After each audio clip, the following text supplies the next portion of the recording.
PAL TV menggelar tausiah agama dengan tema menggapai barokah dan ridho Allah Subhanahu wa Ta'ala oleh Ustadz Buya Reza Esvan Asjudir di Mushola Al-Abror yang dihadiri puluhan jamaah pada Sabtu malam.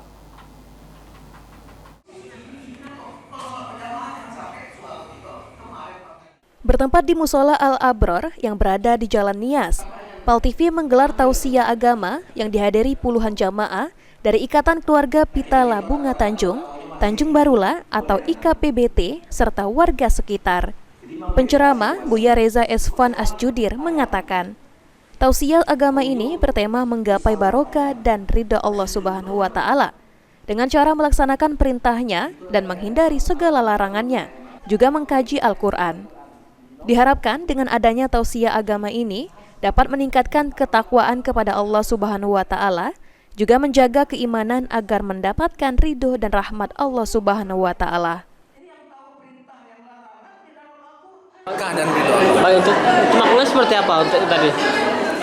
Ya, di surat Al-A'raf ayat 96 kan dikasih tahu Allah, kalau penduduk satu negeri itu beriman dan bertakwa, gitu kan, Allah akan memberikan keberkahan di langit dan dari bumi.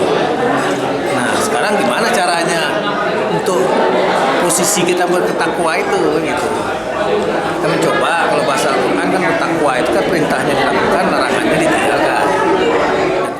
Sementara itu, Kabid Keagamaan IKPBT, Hengki Buana Syam, mengatakan, setiap bulannya selalu mengadakan pengajian rutin yang diikuti oleh warga IKPBT dengan materi yang berbeda setiap bulannya.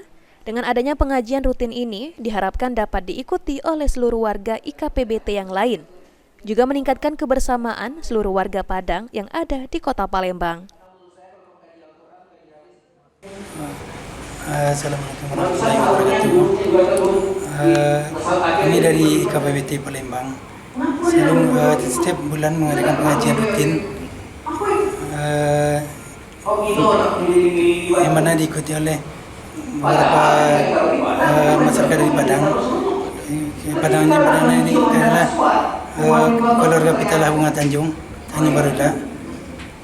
Yang semoga ke depannya seluruh warga Padang yang lain bisa mengikuti dengan hadir acara. Ilham Wahyudi, PAL TV.